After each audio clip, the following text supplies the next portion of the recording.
This the story of crypto blood and truth blitz. Ask them if Cliff High what the truth is. They was just talking about the blockchain. That's when they heard Janet yelling and the cops came. They said, give me all your Bitcoin and lock aim. Then Jamie Dimon showed up and the shots rained. So they hopped in the Lambo and took off fast. Welcome to the Block Party Podcast.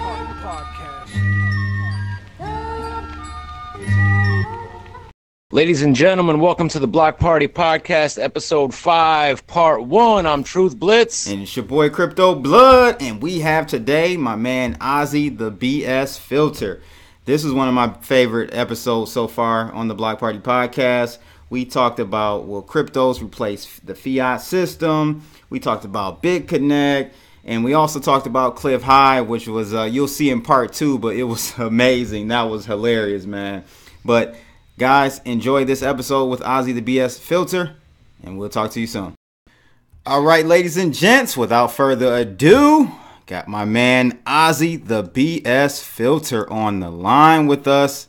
Thanks for joining us on the Block Party Podcast. Ozzy, what's up, fam? What's up, fam? Thank you so much for inviting me, man.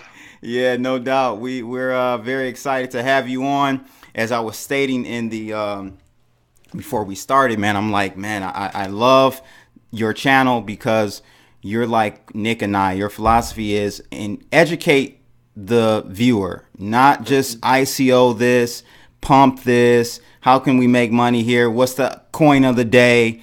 We're not about that. And so I was very glad to, I don't know who linked us on Twitter. I'm aware of you because actually, first time I talked with you or met you was on 007's channel. I don't know where 007, is he still around? Is he still doing stuff?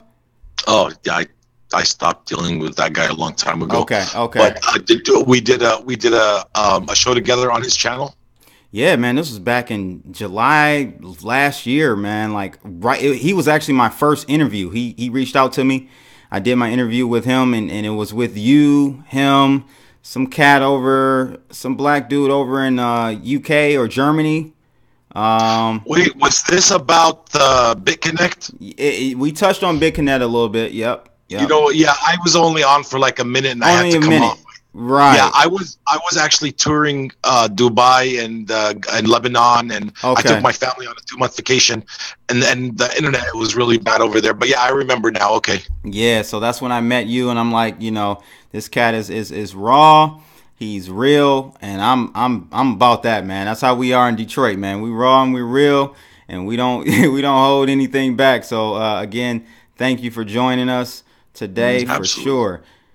Yeah. So tell us a little bit about who Ozzy the BS Filter is. Like, how did you get into Bitcoin? Just give us your whole story and how you where you are now. You got like 5,000 subs. You're banging, you know, you're doing it, man. So just tell us a little bit about yourself. Okay, I'm just gonna say it as raw as I can. I'm an Arab who came at 2 years old with nothing, struggled in this country for a long time, and got married to the most wonderful woman in the world. She put me straight. Got to a point where I was homeless. Wow. Now I own 6 companies, and it's all because of me, not the surrounding, not, you know, when you get your head on straight, money's a bonus. It's a gift. It's right. You know, it doesn't really take that much to earn it once you got your head on straight. So I, about 2 years ago, 2.5 years ago, I was diagnosed with a mass in my lung. Mm-hmm. And in the emergency room, they said you got a 3 centimeter circular mass in your lung, and 95% it's cancer. So that gave a heart attack to the house. I mean, it just devastated the family. They put me in the hospital, and in the room, there's another guy next to me who also was diagnosed with that, and he had Fox News on. And I was in no mood, you know, but they started talking about Bitcoin. So I grabbed my phone. I need to change my mindset. I grabbed my phone and I Googled Bitcoin, and I start, you know, I've heard a lot about it before, but never really gave it any credence or anything. So I started Googling it, and I didn't sleep that night or the next night. And by the time I was in there for 7 days. By the time I left the hospital, I had spent $25,000 on crypto. I had ordered on eBay about $25,000 worth of miners for a Litecoin farm. So, that's how much I loved it, and the reason what I love about it is the power of it. See, a lot of people don't understand. Everybody thinks of crypto as a get rich quick, or no, crypto is the blockchain and crypto as a currency is gonna give us our power back that we've lost to corporations, to government, to I'm sick and tired of getting fucked, and now we finally have the tool, not the weapon, the tool to get everything back. Now, the problem is we're so fucking greedy that we have this tool in our hand, and we're really slowly sticking our dick in it and fucking it all up. Yeah. And if it's going to need me, you, all of us, and more YouTubers to educate on what crypto is to us and what it could mean for our future and our kids' future and the way the world was going now, we need this. We need this. We need to do it right. We need to get it in line. And we can inflation, taxation, currency manipulation, regulate. It's miserable. And with crypto, that it solves all that. It solves everything. Yep. 100%. And that, that's just what my passion behind it is. And that's why I do not put links on my channel. I do not talk about coins. I don't sit there and say, what I bought today? I don't do that. You will never hear. If you want to hear about how to get rich, I'm the wrong channel for you. Right. If you want to know how to build wealth, then you're in the right place. Well, right on, man. I love that philosophy, and that's totally why I when that person on Twitter reached out and told me, you should have Ozzy on. I'm like, oh, for sure. I don't know why I didn't even think of having you on. You talked about cryptos, the real reason behind cryptos, right? And that really resonated with me when I was out at the Bitcoin conference in Miami, man. And I'm sure you know who Jeff Burek is. He Dollar Vigilante. Yeah, he did a speech. He talked there. He was actually the last keynote speaker there for the last day, and that's what he was saying to everyone, like, yo, this is not about getting rich. Yes, making money from this is good and will happen, but dude, you gotta remember why this whole crypto thing came about. So, I see a lot of people in the space really inviting the government in, trying to comply, and just line up with the taxes and all that. And they feel like having more of the government in the space makes it a valid thing. And it's actually the opposite. It didn't get to the price it got at now because the government likes it. Right. It got to the price it is because the government hates it. Exactly. It's an enemy of if I can give a quick example. Yeah, go ahead, man. So let's say you've saved up $100,000. You're 50 years old. You got $100,000 in the bank, and you're like, good. I'm good for my retirement, which might be semi-true. But that $100,000 when you hit 70 years old is not going to buy you a quarter of what it bought you when you first got it 20 years ago. And tell them why, Ozzy. Tell them why. Because our system is built to constantly rape us at every which way. Yep. So what they do is they constantly print money. It is unseen in history. So they constantly print money because they get into stupid wars and stupid. That's a whole other subject. But anyway, so they constantly printing money, which gives it less value. So, for example, a car, just a regular 4-door car, in the 60s and 70s was like $3-4 grand. Yep. 15, 20 grand. Why? The material's the same. Everything is just about the same. But because inflation, man. Inflation, yep. We print so much money that prices have constantly keep going higher. Inflation, and then you add taxation. They tax everything. That like gas, for example, is what, $3. $2.50 of it is taxes. Mm-hmm. Yep, true. It's ridiculous. It's ridiculous. So, and crypto solves that because you keep a couple Bitcoin for your retirement. You could possibly take out a little bit from that every year and stay the same value. Right. Yeah. I use that same, instead of using the card, man, I use a Snickers bar, a candy bar. When I talk to people, it's the same thing. I say, your grandparents, the candy bar was 20 cents, 10 cents, right? It's not $2.50, $3 today just because. It's a reason. It takes more of that dollar to buy that candy bar. So totally, man. You want to chime in, Nick?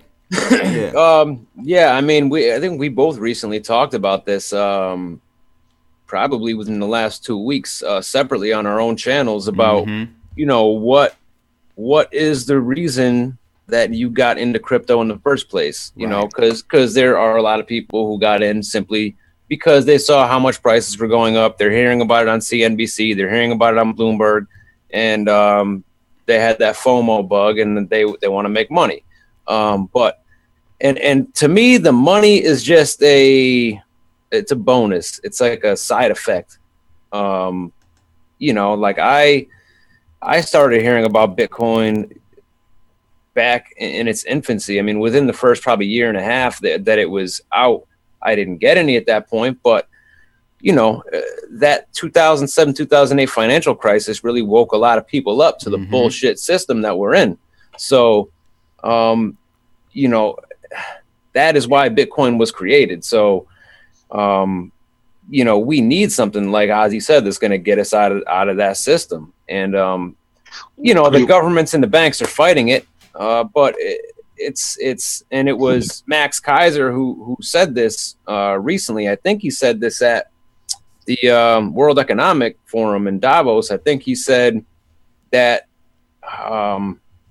it's too late to stop this revolution. You guys might have had a chance to stop it 5 years ago. But we're too far into this now, so there's no stopping this. It's funny you mentioned Davos. It was the most talked about thing there. And as far as why banks hate it and why governments hate it, governments hate anything they cannot cease. Yeah, they cannot foreclose on. They cannot take. For example, if you use a brain wallet, which I don't suggest you use unless you have a very good experience with it, your money is in your brain. It's in your mind. Imagine a bank account in your brain. It's untouchable. Yep. So, for example, I have a few Bitcoin like that in my brain. So if I were to get arrested, anything, I have access to that money in my head. They cannot take it. They can take all the trésors they want. They can take you cannot cease it. Now that also has side effects.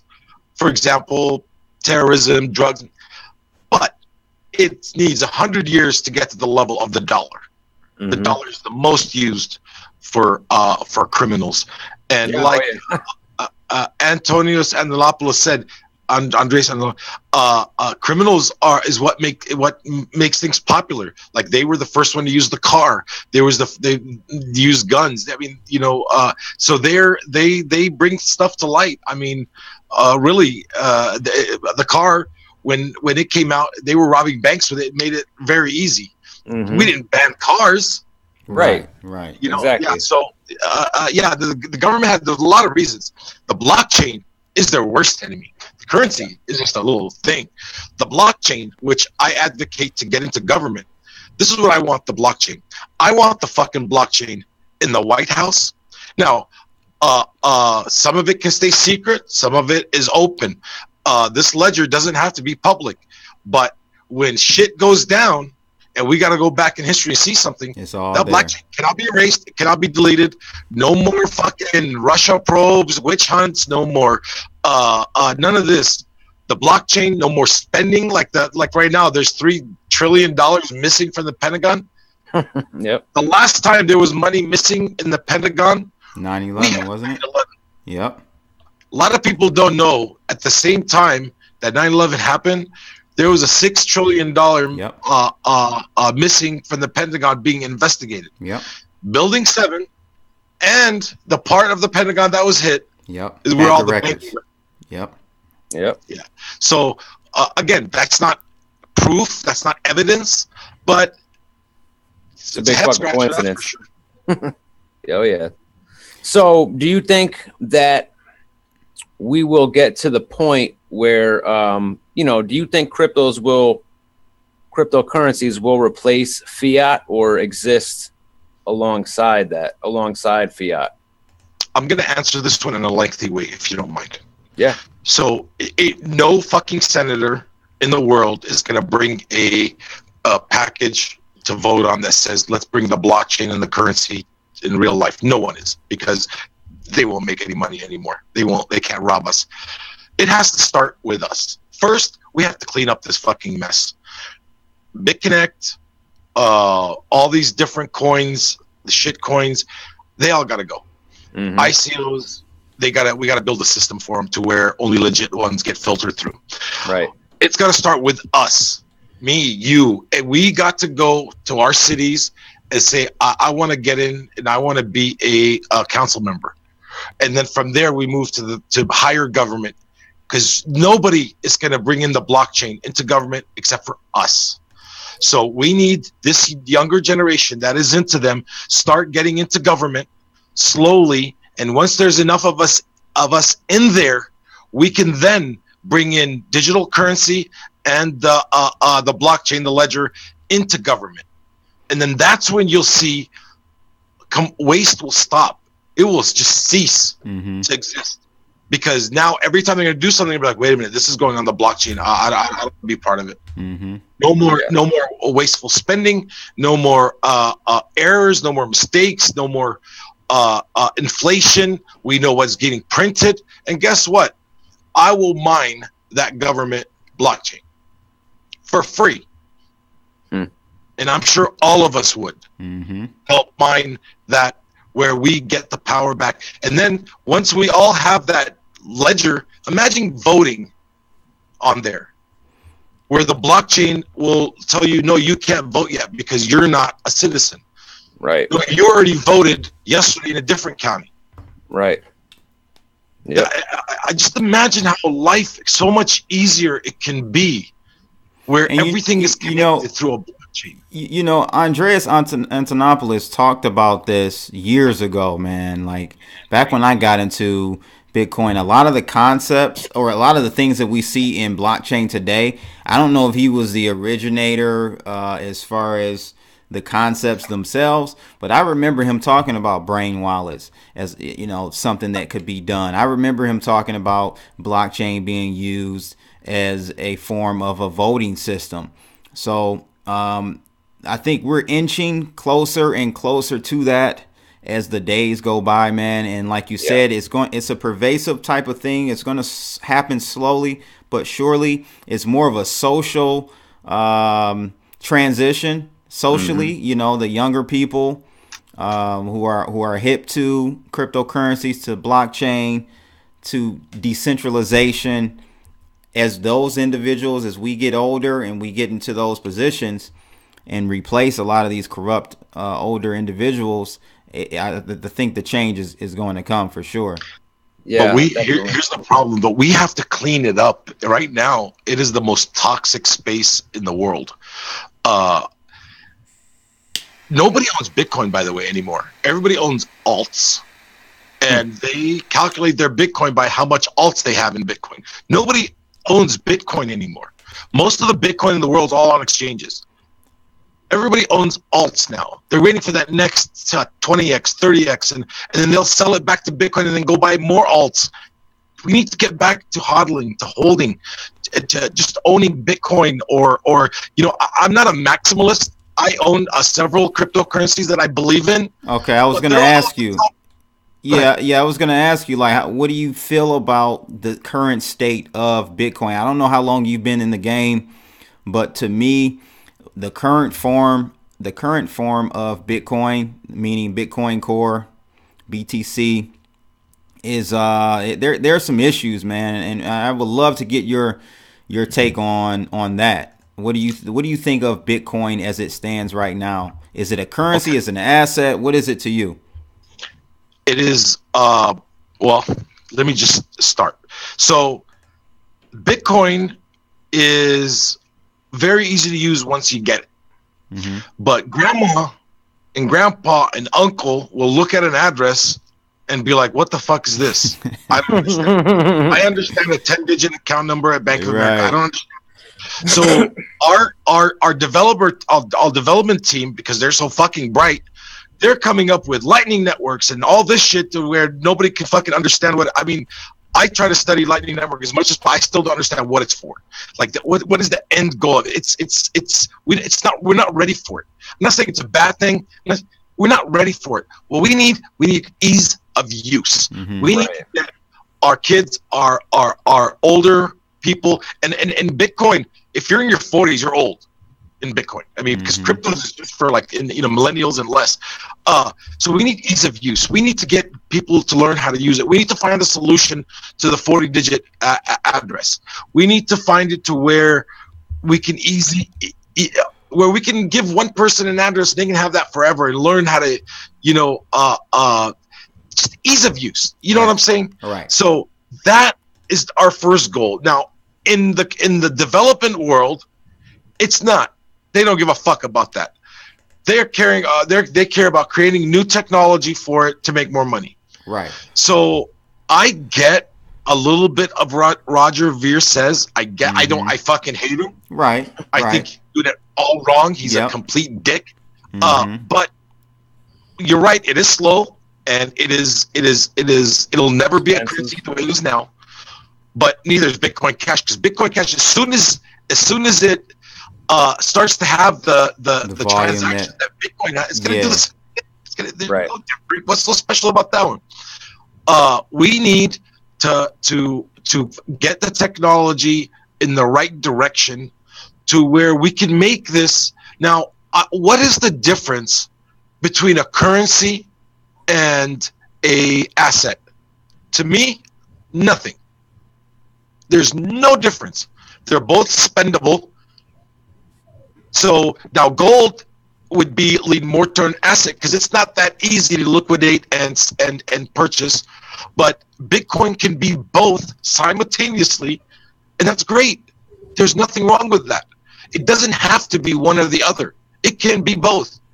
Well, that's the thing. You're right. In this digital crypto age, you have the barrier, or I don't know what you want to call it. The difference is blended. It's not like you have currency and then you have gold or any precious metals. Nowadays, with the crypto thing, it kind of blends itself together, and it's kind of hard, it's ambiguous to really say when one is an asset and when one is is a currency. They really can be both, like you said. It's just that. Look, you want it. I'm sorry to interrupt. But no, go ahead. You want it to be an asset? Good. Put it on a hard wallet. Yep. And put it in a safe deposit box somewhere, and now it's an asset. Mm-hmm. You want to spend it? Put it in a little bit in a hot wallet. Yeah. Now it's a currency. Right. It doesn't have to be.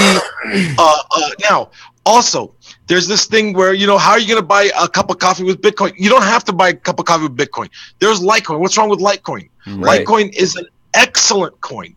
Mm-hmm. It's an excellent coin for coffee, for shopping, for the wife, It's perfect for supermarkets. As long as it stays under $1,000, I think it is the perfect coin for spending, to be a more of a currency type coin. And it's got a great face behind it. Charlie Lee's a great person. Yeah, he is honest. I mean, he takes a beating and keeps going. I like the anonymity of crypto. even though I really like, I don't do anything illegal to have to care about whether it's a private coin or not. You know, everything I do is like anybody else does, you know. So I don't really care about the privacy part like some people do. But why not? Why does it have to be completely anonymous? It doesn't. You know, like for example, they're forking right now Bitcoin private. Oh my god! Yeah, I heard about that. Okay, now we already have a fork of Bitcoin that's private. It's called Bitcoin Dark. Yeah. Well, not only that though, Ozzy, you can have like the Bitcoin protocol has in its protocol, it has the capabilities for it to do transactions in a private way. So I don't understand, and so that's what we kind of come back to. We kind of come back to, Ozzy, the whole thing about there are too many coins. There are so many people trying to just get rich. It's a money grab, and this it needs to change, bro. It really needs to change. We need more people to get educated. Like for example, I have buddies that are throwing money at me. Please buy me this coin, buy me that coin. I was like, okay, why do you want me to buy it for you? You know, I do a little vetting. Oh man, because I heard it's going to double in price. And then, oh, I want you to sell it. No, you're not doing this for that. You're not. This is not why you should be getting into it. Allow me to teach you about it, and you go into it slowly, and then you can start putting in some money. That's the problem. The space, Facebook, every ad started on my wall is about a coin, about an ICO. Twitter has become ICO heaven, coin of the day heaven. Yeah. You know, I got invited into a Discord the other day, which every 2 hours they pump a coin. Every 2 hours, the coin that's gonna pump, and all these people are fucking waiting. And I get in there and I'm like, do you guys understand what the fuck you're doing? Do you know that you might make a couple bucks, but the 90% of you guys are going to be bag holders? Yep. Do you know the guys that are giving you that coin are buying it up? Right, they already bought it. Yeah, and then once I said, what the fuck are you guys? And then I after about 3 sentences, I get banned, obviously. Of course. Yeah. Of course. Yeah, I mean, I agree, man. People need to really like learn more about why this all started and the significance of it, because this isn't like to the three of us, this isn't just about making money. Although I don't work a full-time job anymore. I make my money in the crypto space, so I'm definitely not opposed to making money by cryptos. But that's earning. But that's different. That you're earning money in crypto. You're basically being paid for the job that you do. You're doing the right thing. Right. You're not creating ICOs and shutting down after you sell out. You're investing. You're doing the right things. You're not out there pumping a coin every day. No. I own several coins. When they go up, I sell a small amount. And get my profit out, and no. Don't misunderstand. We're talking about the get rich quick schemes, the BitConnects, the lending crap that almost destroyed the whole space. That we don't even know the effects of it yet. You know what I'm expecting? Any morning, I'm gonna wake up. I'm gonna go on YouTube, and I'm gonna hear 150 people got arrested in a mass sweep. Oh yeah, I could see it. Sure. Because here's the thing: in the United States, anything you advertise, it can be considered a security. Not just securities, anything. You can sell cups of coffee, and if you're not properly licensed to, you're breaking a law.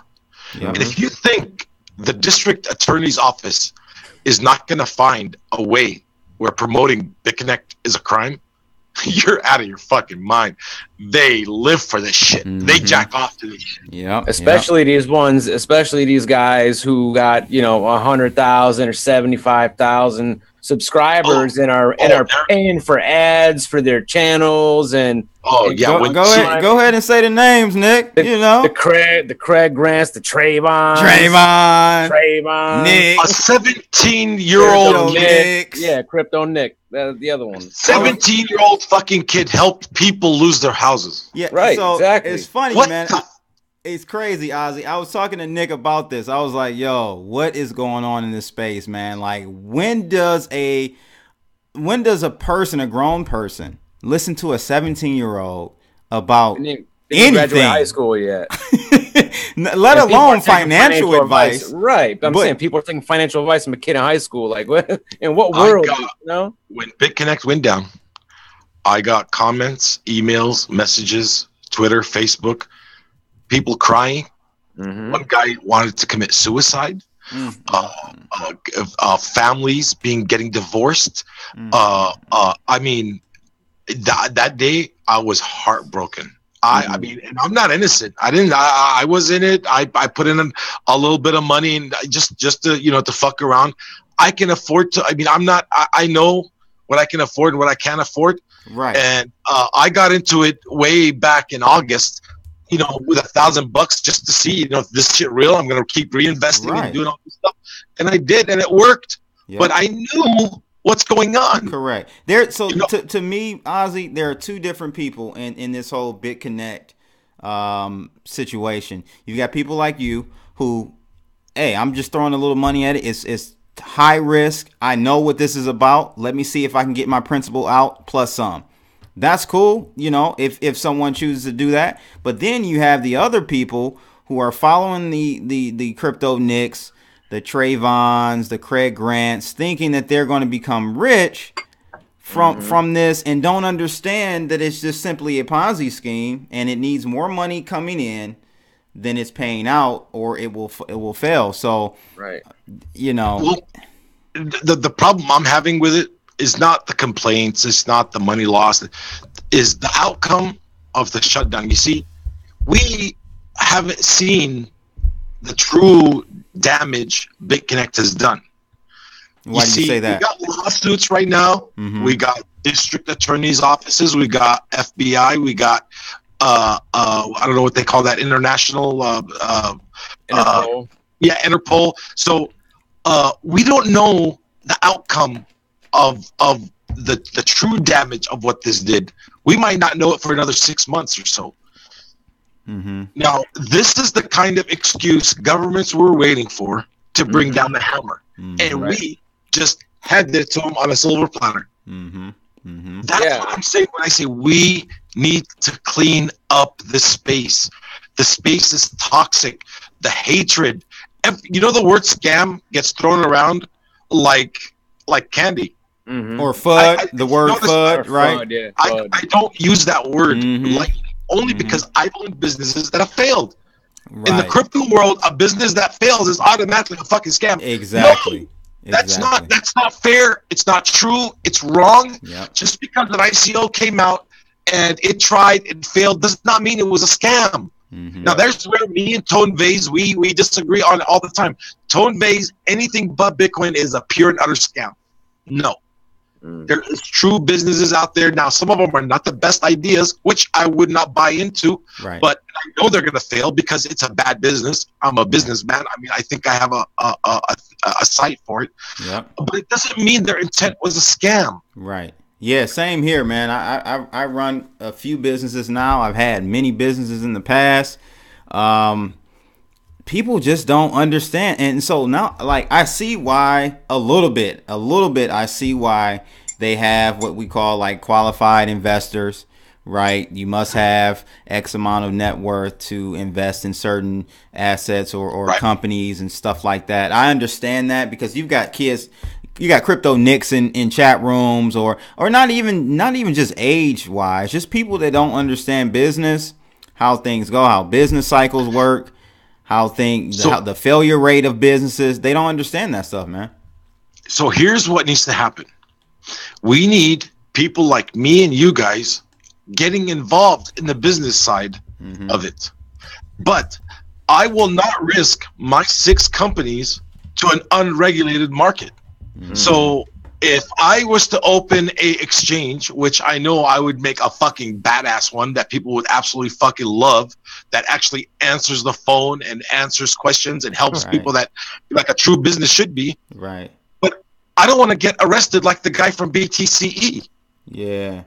So that's the problem. The true business people will not risk what they've built all their life to go to prison. Yeah. That's one thing. So we need more business people running these businesses, because we got people that have never run a fucking business in their life, running exchanges, running lending sites, running. And by the way, in the future, just so the lending sites will be back, but they will be back a lot better, where they're actually really truly investing that Bitcoin that you give them into real projects out there, into real life businesses. Like, what's wrong with if a real site, for example, where it took Bitcoin and it bought apartments and rented them out, or it bought land and built things, that will happen in the future. But they don't need to have a coin.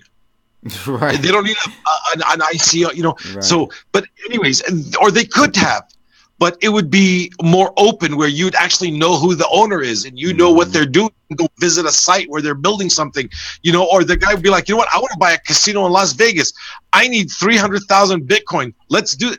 You will have real blending sites in the future when more regulation comes down and more trust can go down, where somebody like me is willing to risk $10-15 million of other people's money and my money to do a project.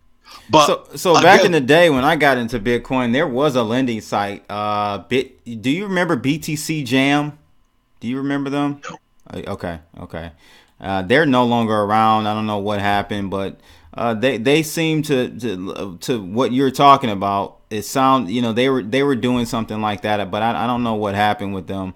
But I do remember BTC Jam. Anyone out there, just drop a line in the comments below about that if you guys remember BTC Jam. Yeah, there's nothing wrong with investing your Bitcoin as long as the place is a responsible. First, they can secure your Bitcoin. They're not going to just put it in a hot wallet like the dumb fucks in Japan who lost $500,000 NEM.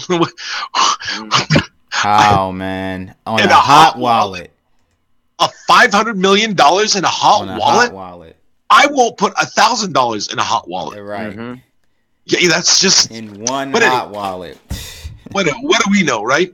So we need to clean up the space. Back to that. We need to clean up the space. We need better business people running the thing. We need to learn customer service. It doesn't exist in this space. No. You cannot pick up a phone and get a question answered in not one business. Yeah, and that's I think there a lot of these. I think that's really prominent in the startup community, in the tech community. They try to follow that whole Google way of running customer support, but many fail at that. It's very hard to run your business like Google does, as far as no phone calls, no numbers, really. You're not giving Google your money though. When you get to a point where you're buying advertising through Google, believe me, there's a phone number. Yeah, there is. You're right. Yep. Yeah, but when you're giving money to any kind of site to hold, regardless of an exchange, whatever, there should be customer support where I don't need to wait 48 hours to get a response. Yeah. Liqui, that exchange, Liqui, I think it's pronounced Liqui. Liqui.io or something like that, right? Yeah. Yep. I sent 2 Ethereum to it. This is a few months back. And I sent it from a TOS wallet. I don't know if you guys have heard of TOS. It's actually a pretty good coin. Yeah. They pay every 3 quarters what they. It's a fund. So I got paid 2 Ethereum for my quarterly thing, and I sent them to Liqui. Now, they sent it. You're talking about? Is it Taz? Taz. T-A-S. Oh yeah, Taz. Yeah. I know what you're talking about now. Yeah. So that's a good coin. Oh yeah. They pay almost $1 per coin every quarter. Wow. So I gotta look into that. Go ahead though. But they sent it in a closed transaction as opposed to an open transaction. So Liqui, whatever, couldn't read it. So I didn't get my Ethereum in there. So I sent them a message. 3 days, nothing. I sent them another message. I went to their Telegram. I went all over the place. It took 45 days to get my 2 Ethereum. Now, why? Now, at Bank of America or any of these banks, they usually solve your problem in a day, less than a day. Yeah. You know, not think, even. But let me play devil's advocate. Do you think it's because the community, the environment, the industry is growing at such a fast pace that these companies don't have the infrastructure? They can't grow as fast as the demand is placed on them. What do you think about that? Well, okay, and I agree. That's probably it. So what do? You put a cap and you stop taking new customers, like Binance did, right? Yeah. Oh, absolutely. Bittrex and a few. And Bittrex did. You just stop. Yeah. In the state of, I own a chain of auto insurance. In the state of California, in order to sell insurance, you got to put up $20 million right away, and you can't touch that money. So then you start charging people a premium, and you pay out for accidents. Now you can only, your first couple of years, you can only sell up to that $20 million worth of insurance. You cannot sell past that, and then they'll let you double it after 2 years without adding any. So you got to build your reputation. Right. You can't just sell $1 billion and then go run with it. No. Right. So in the space is no different. There's got to be, listen, I understand everybody hates the word regulation. If we're not going to self-regulate, then we need to create our own legislative body and put people that we trust in it to have, like, for example, a Congress for crypto, if you will, where we elect it, we are in charge of it, we fund it. There's got to be possible, man. It's possible, Ozzy. It is, and that's the way. It's going to have to be that way. But I don't want the government doing it. I don't either. I want self-regulation. Yeah. It's such a new space, man. It's going to be. We'll get there. I think we'll get there where we have what do they call them, Nick? Autonomous organizations, or whatever. Let me ask you a question, brother. You're saying we're going to get there. You keep saying that. I have to disagree with you.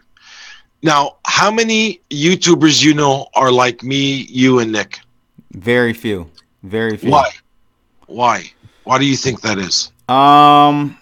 Because I personally think because a lot of the YouTubers and stuff are amateurs. They're new. They're not. They haven't run businesses. They don't know business. So I think as this community grows and matures, I think we'll start to see more serious people enter the space. That's just my personal opinion about it. I don't know. Nick, you wanna throw something in there? I think a lot of are you talking about YouTubers? Yeah, YouTubers that advocate the real reason behind crypto. Why there's so little of them. I think first of all, I think money gets the people very fast, and they see their channel as a way to make money, and that ends up coming before morals. You know what I mean? Beautifully said, Nick. Beautifully said. And one other thing, as far as pertaining to YouTubers, I think a lot of them got in the last year and some change, so they've been spoiled by the performance of cryptocurrencies in the last year and a half. Okay, so they weren't around when I was telling Nick, and we talk about this all the time. They weren't around in 2015 when Bitcoin was at $250 for the whole year. $200, $250, somewhere, it traded around there. They weren't there then. So they're getting in at such a explosive period in cryptocurrencies, man. I think they have a jaded view of what cryptocurrencies are. I have to agree with that. Yeah. All right, people, there you have it. Episode number 5, part 1 with Ozzy the BS Filter. Hope you guys enjoyed it. I surely did. Nick surely did. And if you want to see part 2, you got to jump over to the Block Party Podcast YouTube channel. There should be a link on your screen right now. So get over there. When it's available, you'll see it there and only there. Holla.